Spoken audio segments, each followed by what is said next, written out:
The stars looked cold and distant from the bridge of the Aloran ship Starlight Whisper. Captain Leary pressed her six-fingered hand against the viewport, her crystalline skin reflecting the dim emergency lights. The ship drifted silently, its engines dead, life support failing. Around her, the bodies of her crew lay in emergency cryo-sleep pods, their breathing shallow, their skin losing its healthy glow. Leary had been awake for 3 days straight since the attack. The Kraxan warships had appeared without warning, their weapons tearing through the Starlight Whisper's shields as if they were nothing. The Alorans were explorers, not fighters. Their ship carried knowledge, not weapons. "Systems check," Leary said to the emergency computer. Her voice sounded strange in the empty bridge. "Life support at 26%. The computer responded. "Hull integrity compromised in sections 3 through 7. Engine core offline. Communications functional but limited to subspace frequencies only." Leary nodded slowly. It was what she expected. The Kraxan had left them for dead, drifting in, an empty sector far from any known civilization. They had taken what they wanted, the star charts and cultural records of a dozen peaceful species, and disappeared back into the darkness. "How long will life support last with current crew in cryosleep?" she asked. "Approximately 8 months. At current consumption rates," the computer replied. "Not long enough to drift into any known territory.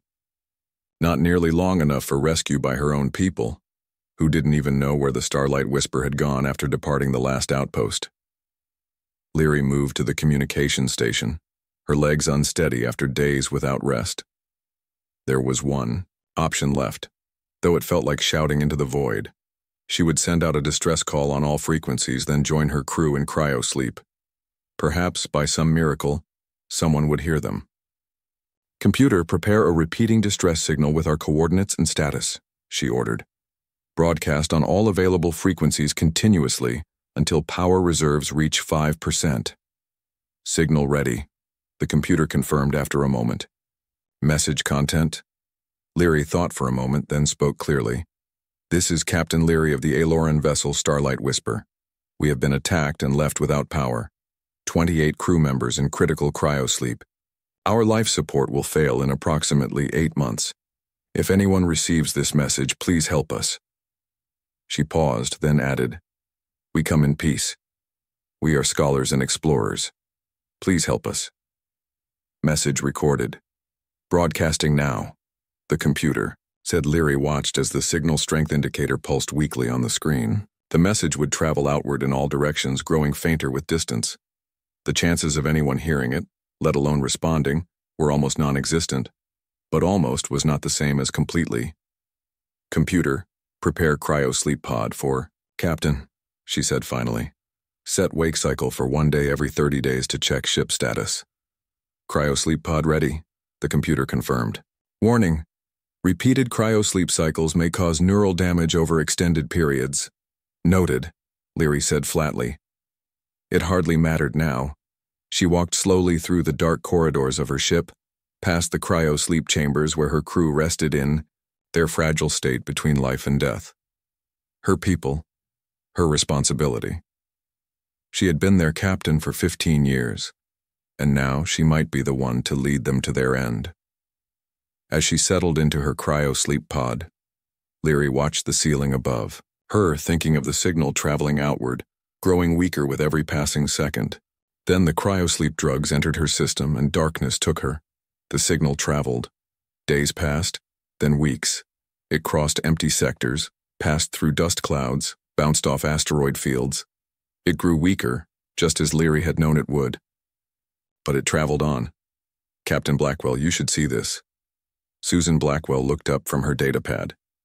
The human exploration vessel Horizon Seeker had been mapping the edges of known space for the past 3 months. It was routine work, important for future expansion, but rarely exciting. Officer Sam Carter gestured to his communications panel. "I'm picking up something strange, a repeating pattern on multiple frequencies. It's very faint, but it's definitely artificial." Susan set down her pad and walked over to Carter's station. The bridge was quiet during the night shift, with only 5 crew members on duty. She liked the calm of these hours. How long has it been coming in, she asked, studying the wave pattern on the screen. Just detected it about 10 minutes ago as we changed course, Carter said. It's coming from Sector 87 Delta. That's way off any mapped routes. Susan frowned. Can you clean it up? Carter worked his controls. Working on it, there's definitely a voice embedded in the signal. The language structure seems... Wait, it's translating now. A scratchy, distant voice filled the bridge. Aloran, vessel Starlight Whisper, attacked, without power. Crew members in critical cryosleep. Life support will fail. Please help us. Susan straightened, suddenly alert. How old is this signal? Officer Lily Rivera at the science station was already working on it. Based on the degradation and distance, I'd estimate at least 3 months old, Captain. 3 months, Susan repeated quietly. First Officer Frank Miller shook his head. That's deep in uncharted space, Captain. Well outside our mission parameters. Even at maximum speed, it would take us nearly 3 weeks to reach those coordinates. Susan walked slowly to the main view screen, which showed nothing but stars and blackness. Somewhere out there, a ship was drifting. People, not human clearly, but people nonetheless, were waiting for help that might never come. If this signal has been traveling for 3 months, she said, and they had 8 months of life support left when they sent it, they should have about 5 months remaining, Rivera finished. If nothing else has gone wrong. Susan turned to face her night crew. Plot a course to those coordinates, maximum speed. Alert the day shift that we've changed mission. I'll update Earth Command when we're underway. Miller stepped closer, lowering his voice. Captain, with all due respect, we have no idea what we're heading into. This could be anything. A trap, a ship full of hostiles, an unknown contagion. Or, it could be exactly what it sounds like, Susan replied. People who need help, with no one else to give it. She gestured to the vastness on the view screen. No one else is going to hear them out here, Frank. And we all know what it's like to be alone in the void. Miller hesitated, then nodded. I'll plot the course. Susan returned to her chair as the crew prepared for the course change. The Horizon Seeker adjusted its position, its engines powering up to full capacity. Course plotted, Miller announced. ETA to signal source. 20 days, 6 hours. Engage, Susan ordered, and the stars on the view screen blurred as the ship jumped to FTL speed. They were committed now. Somewhere in the darkness ahead, the Starlight Whisper waited, its crew suspended between life and death, not knowing that their call had been answered at last. The Horizon Seeker dropped out of FTL speed with a gentle shudder. On the bridge, Captain Susan Blackwell stood from her chair and approached the main view screen. The stars were clear again, no longer blurred streaks of light, and there, in the center of the screen, was their destination. Visual confirmation of the signal source, Officer Rivera announced. It matches the coordinates from the distress call. The alien ship hung in space, dark except for a few flickering lights along its hull. It was larger than the Horizon Seeker, with a design unlike anything humans had built. The ship's shape reminded Susan of a leaf, broad in the middle and tapered at both ends with what looked like branch-like structures extending from its sides. Life signs? Susan asked. Rivera studied her readings. Very faint, but present. Multiple signatures, all showing extremely low metabolic rates, consistent with some form of suspended animation. Any signs of damage? First Officer Miller asked. Extensive, Rivera replied. Hull breaches in multiple sections, though they appear to have been sealed internally. No engine output detected. They're running on emergency power only. Susan turned to her crew. Prepare a boarding team. I want Engineer Reyes, Dr. Nelson, and Officer Wilson for security. Full environmental suits until we can confirm safe atmosphere. Miller stepped closer to Susan. Captain, I should remind you that this is first contact with a previously unknown species.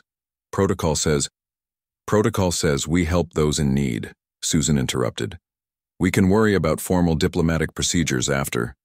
We've made sure they don't die. Their message said they were peaceful. Miller nodded reluctantly. I'll coordinate from the ship. Within 30 minutes, the boarding team was assembled in the launch bay. Alan Reyes checked his engineering kit one last time while Dr. Diane Nelson calibrated her medical scanner. Greg Wilson stood by the shuttle door, his hand resting on his sidearm. "Remember," Susan told them as they prepared to board the shuttle, "we're here to help, not to frighten them. Officer Wilson, weapon holstered unless there's a clear threat." "Understood, Captain," Wilson replied. The shuttle departed the horizon seeker and crossed the short distance to the alien vessel. Up close, the damage was even more apparent. Large sections of the outer hull were blackened and torn, as if ripped open by powerful weapons. "Those aren't meteor impacts," Reyes noted as they approached a docking port. "Something hit them hard and deliberately."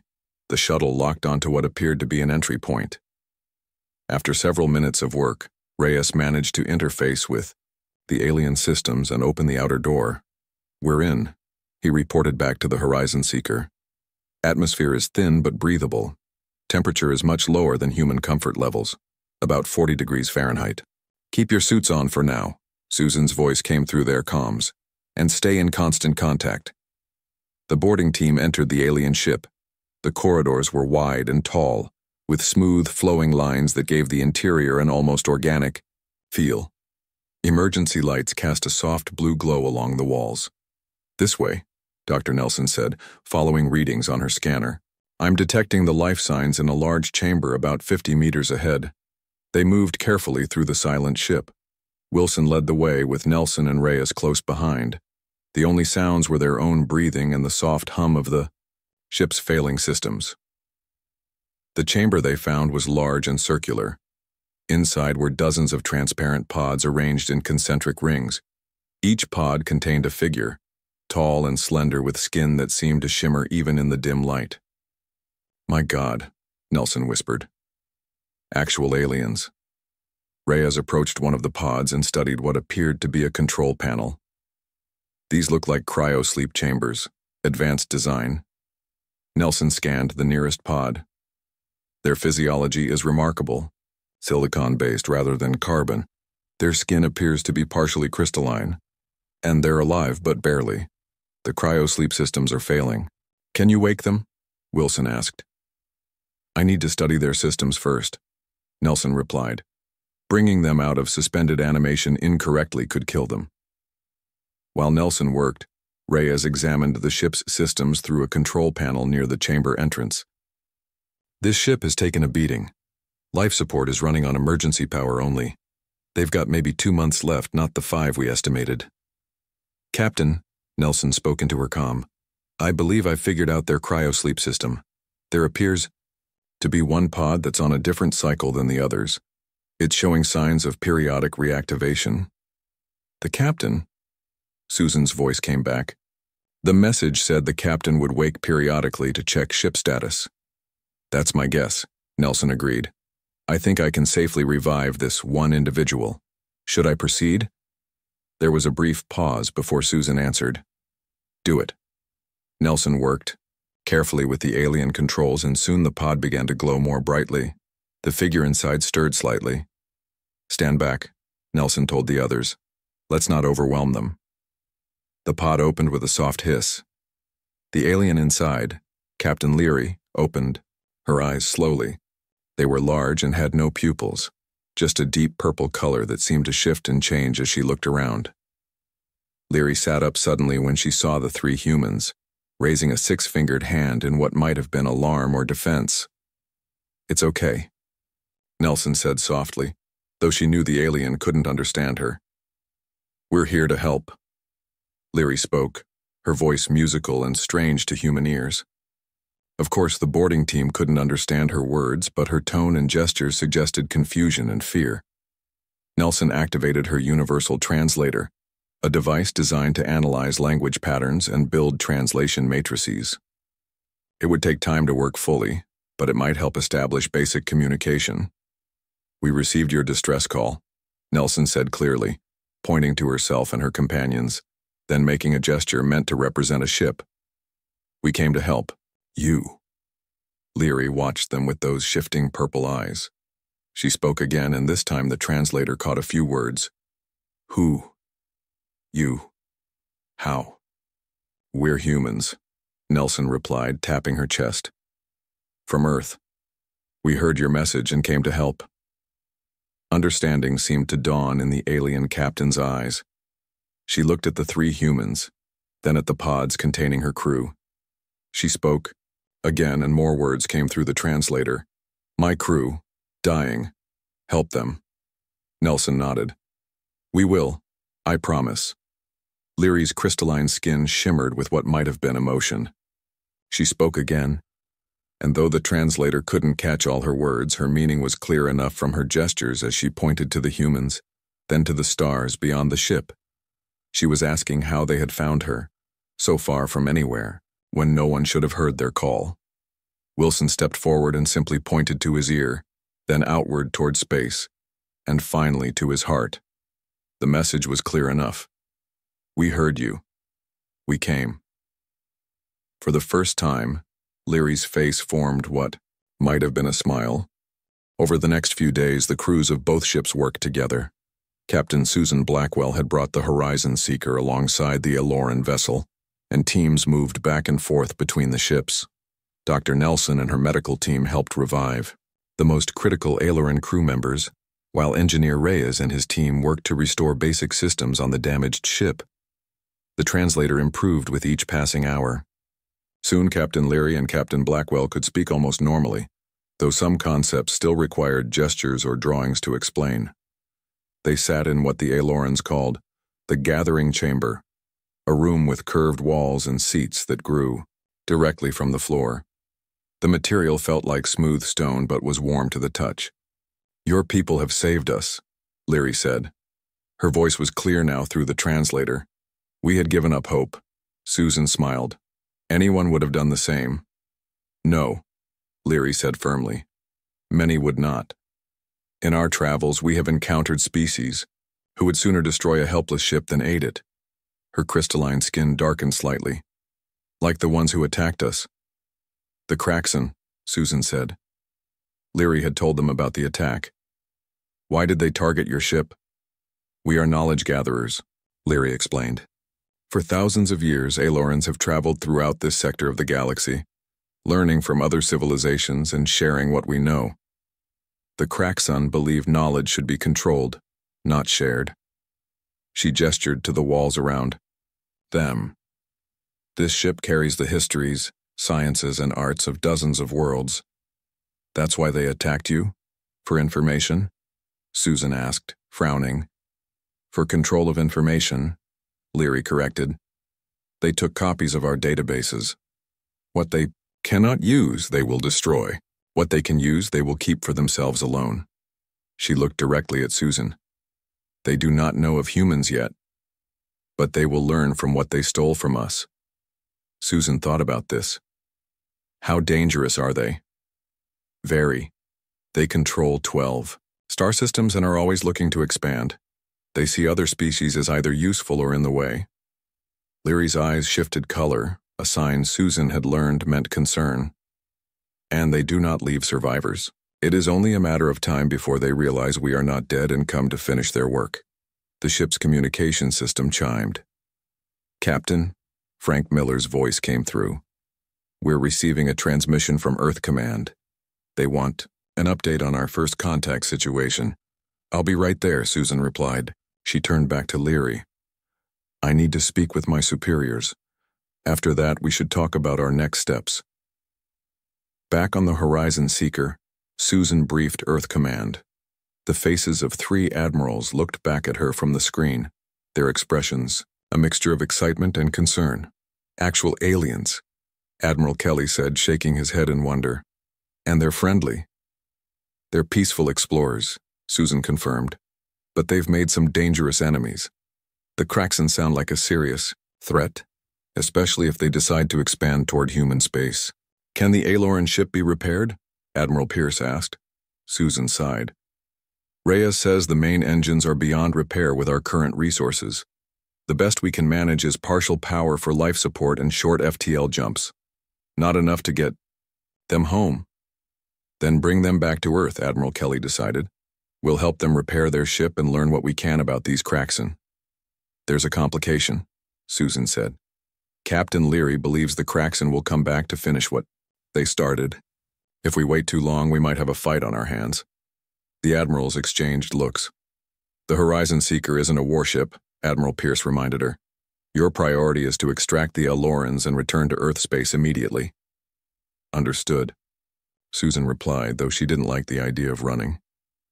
We'll begin preparations right away. After the call ended, Susan stared out the viewport at the Aloran ship. Its elegant design was marred by the damage it had suffered, like a beautiful building after a storm. Frank Miller stepped up beside her. Orders? We're taking them home, Susan said. We'll transfer the most critical cases to our medical bay and get the Starlight Whisper moving as best we can. It's the right call, Miller said. We're not equipped for a confrontation. Before Susan could respond, alarm klaxons began blaring throughout the ship. Captain, Rivera shouted from her station. Multiple ships dropping out of FTL on the far side of the system. Susan rushed to the main console. Show me. The screen displayed 3 vessels appearing in the distance. They were angular and dark, with forward sections that reminded Susan of blade edges. Are they Kraxan? She asked, though she already knew the answer. Matching the descriptions Captain Leary gave us, Rivera confirmed. They're on an intercept course, weapons powering up. Susan's mind raced. They couldn't fight 3 warships, but they couldn't outrun them either, not with the Starlight Whisper in tow. How did they find us so quickly? Miller asked. They must have been tracking the Starlight Whisper all along, Susan realized, waiting until someone responded to the distress call. She turned to her communications officer. Sam, contact Leary. Tell her we have company. Within minutes, the Aloran captain joined them on the bridge, her tall form drawing curious glances. From the crew. It's them, Leary said, her voice tight as she looked at the approaching ships. They're coming to destroy us and anyone who helps us. How much time do we have? Susan asked. An hour, maybe less, Rivera answered. They're moving fast. Susan looked at her crew, then at Leary. We need options. We can't outrun them with your ship, and we can't leave you behind. There is a way, Communications Officer Patricia Garcia spoke up from her station. Everyone turned to look at her. The Aloran database contains detailed information on Kraxan ships, right? Including their communication systems? Leary nodded. Yes, we have studied them extensively. Garcia smiled slightly. Then I might have an idea. It's risky, but it could buy us the time we need to escape. Susan gestured for her to continue. Let's hear it. The nebula, Garcia said, pointing to a cloudy mass on the star map. If we can reach it, we can hide there, and with the right modifications to our communications array, using Aloran technology, we might be able to confuse their sensors long enough to slip away. Leary's eyes brightened. Yes, that could work. Our ships use harmonic resonance to navigate dense regions. If we reverse the polarity and amplified the signal, we could create a false echo pattern, Garcia finished. Make it look like we're in multiple places at once. Susan looked at the approaching Kraxan ships. Then, at the nebula, it was their best chance. Prepare both ships for immediate departure, she ordered, and get those modifications started right away. She turned to Miller. Frank, I want everyone on alert. This is going to be close. As the crew rushed to their stations, Susan and Leary shared a look of determination. Human and Aloran united against a common threat. The chase had begun. The Horizon Seeker and the damaged Aloran vessel. Starlight Whisper limped toward the nebula. Engineer Reyes had managed to restore partial power to the alien ship's engines, but they couldn't move fast. The Kraxan warships gained on them with each passing minute. Status report, Susan demanded, gripping the arms of her captain's chair. Nebula boundary in 18 minutes, Miller reported. The Kraxan will intercept us in 22. Susan nodded. Too close, we need more speed. She opened a channel to the Starlight Whisper. Leary, can your ship handle more power to the engines? The Aloran captain's voice came through clearly. Not for long, but yes, for a short burst. Good. On my mark, divert all non-essential power to engines. Susan turned to her own engineering station. Same for us. Shut down everything we don't absolutely need. The ships continued their desperate race toward the glowing clouds of the nebula. On the Horizon Seekers Bridge, Officer Garcia worked with an Aloran communications specialist named Tael to modify their systems according to their plan. The modifications are almost complete, Garcia reported, but we'll need at least 10 minutes inside the nebula to finish calibrating. Then, we'd better get there, Susan said grimly. All hands prepare for emergency acceleration, Mark. Both ships surged forward as their engines flared brighter. Warning lights flashed on several control panels as systems strained beyond their normal limits. The lead Kraxan ship is charging weapons, Rivera warned. Evasive pattern Delta, Susan ordered. Keep the Starlight Whisper in our shadow as much as possible. The Horizon Seeker began to weave slightly, making it harder for the Kraxan to get a clean shot. The human ship was smaller and more maneuverable than the Aloran vessel, and Susan was using that to their advantage. A bright energy beam lanced past them, missing by mere meters. They're within firing range, Miller said unnecessarily. Nebula, boundary in 3 minutes, Rivera countered. Another shot came closer this time. The Horizon Seeker shuddered as the energy beam grazed their rear shields. Shields at 60%, an officer reported. Almost there, Susan said, her eyes fixed on the view screen. The nebula filled their view now, a swirling mass of purple and blue gases that might be their only hope. A direct hit rocked the Starlight Whisper. Alarms blared as Susan watched a section of the Aloran ship's hull breach and then seal itself. Leary, status, Susan called over the comm. We are holding, came the strained reply. 2 more injured, but we can make it. With a final surge of speed, both ships plunged into the nebula. The gases swirled around them, cutting visibility dramatically but also shielding them from the Kraxan sensors. Power down to minimum, Susan ordered. Passive sensors only. The lights dimmed on the bridge as the ship went into stealth mode. Outside, the Kraxan ships hovered at the edge of the nebula. They're not following us in, Rivera observed. The gases must interfere with their targeting systems. They don't need to follow, Leary said as she was escorted onto the human bridge by Officer Wilson. They will wait. They are patient hunters. Susan nodded to the Aloran captain. Then, we'd better make good use of this time. Officer Garcia, status on the modifications? Working with Tael now, Garcia replied. The nebula actually helps us. Its natural radiation patterns will amplify our false signals. How long? Susan asked. 20 minutes, Garcia said.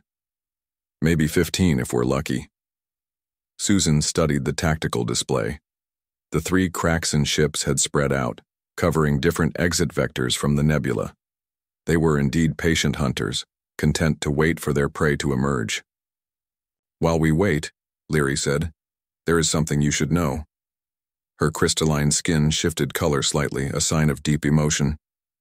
The Kraxan, they do not know humans exist, or at least they did not before now. Susan looked at her sharply. What are you saying? If you fled now, left us and ran, they would not pursue you. They want us, not you. Your species could remain unknown to them, safe for a time. A heavy silence fell over the bridge. Susan could feel her crew looking at her, waiting for her response. That's not an option, she said finally. We don't abandon people who need help. Not ever. Leary's eyes changed color again, to a warm gold that Susan had not seen before. I believed you would say this, but I had to offer the choice. Susan smiled slightly. It wasn't much of a choice. The moment was interrupted as Garcia called out, Captain, the modifications are ready. Explain the plan one more time, Susan said, moving to the communications station. Garcia pointed to her display. We're going to broadcast a modified signal that will create false sensor readings. The Kraxan will think we're in multiple locations at once. While they're confused, we make a run for it. And send a distress call to human space, Susan added. We might get lucky and have someone close, enough to help. The signal will only work for a few minutes before they figure it out, Garcia cautioned. Then we make those minutes count, Susan said. She turned to her crew.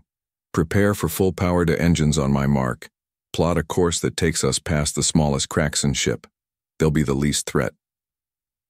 As the crew prepared, Security Officer Wilson approached Susan.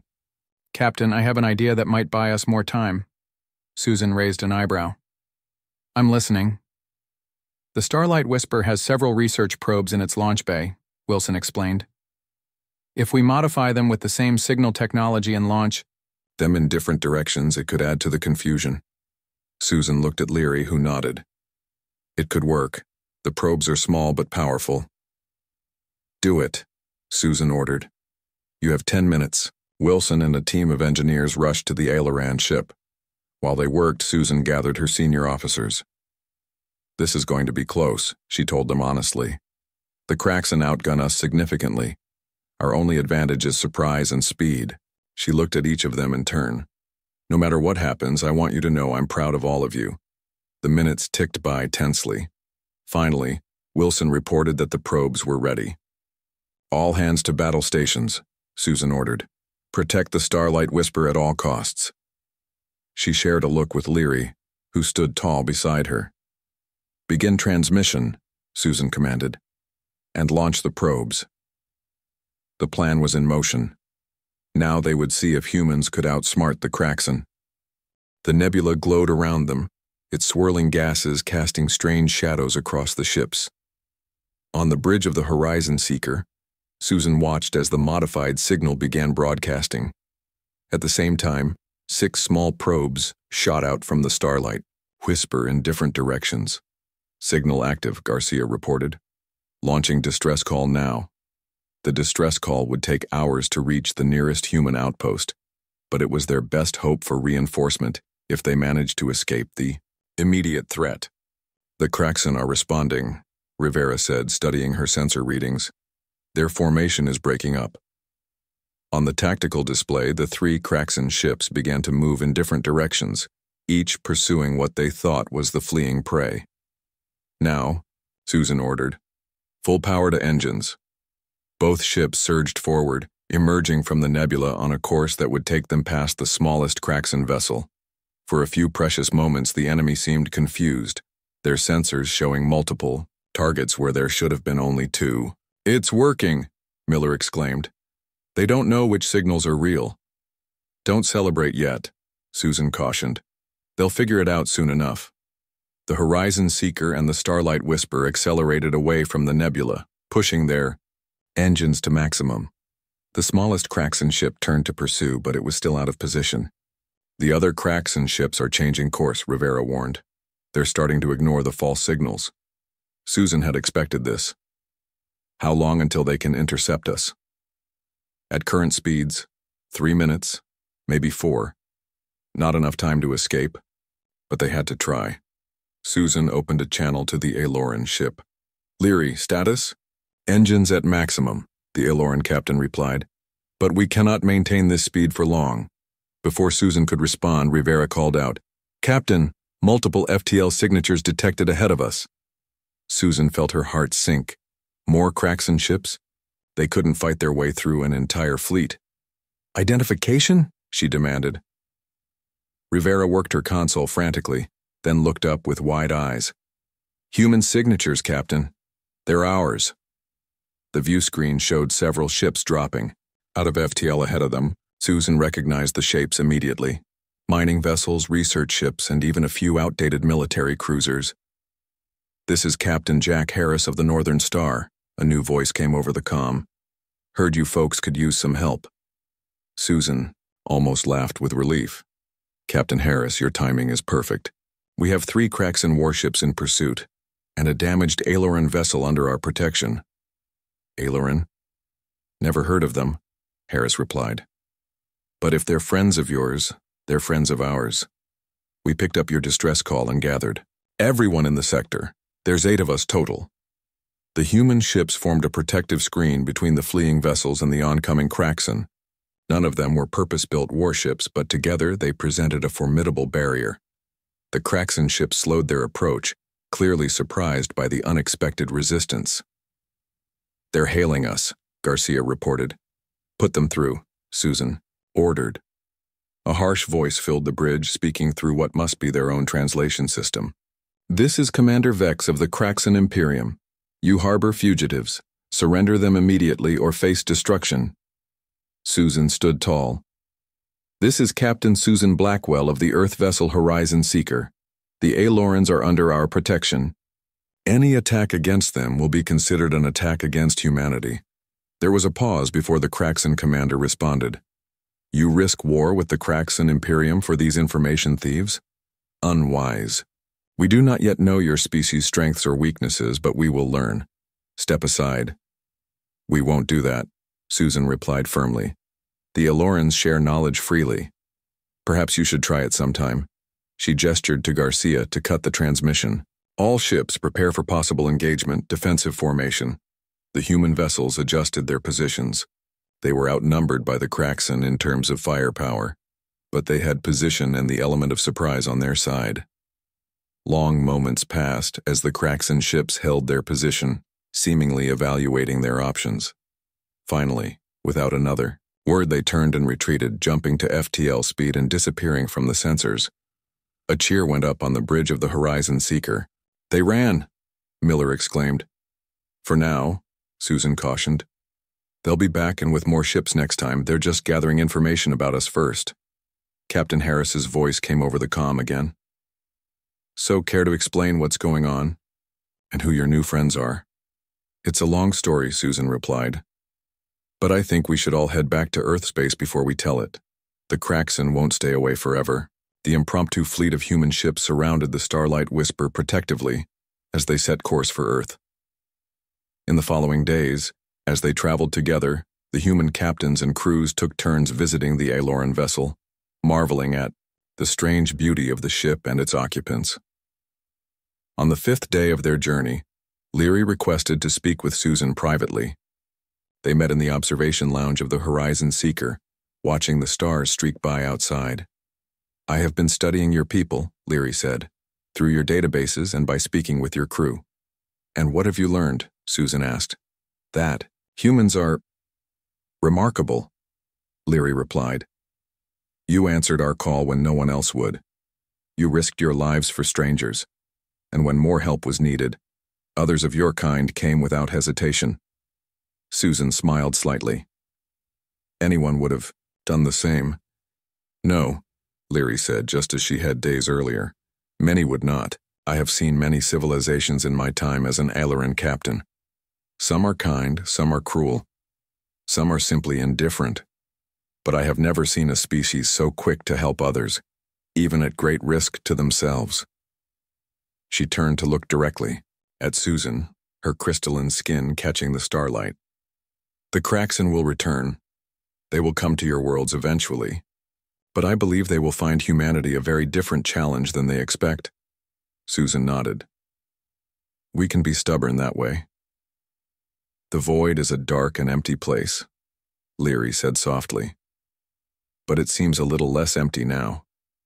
As the stars streaked past, the fleet of ships continued toward Earth, carrying with them the beginning of a new alliance. Behind them lay the empty void where a distress call had echoed for months. Ahead lay an uncertain future, with new friends and new dangers. But, for now they were together, and that was enough.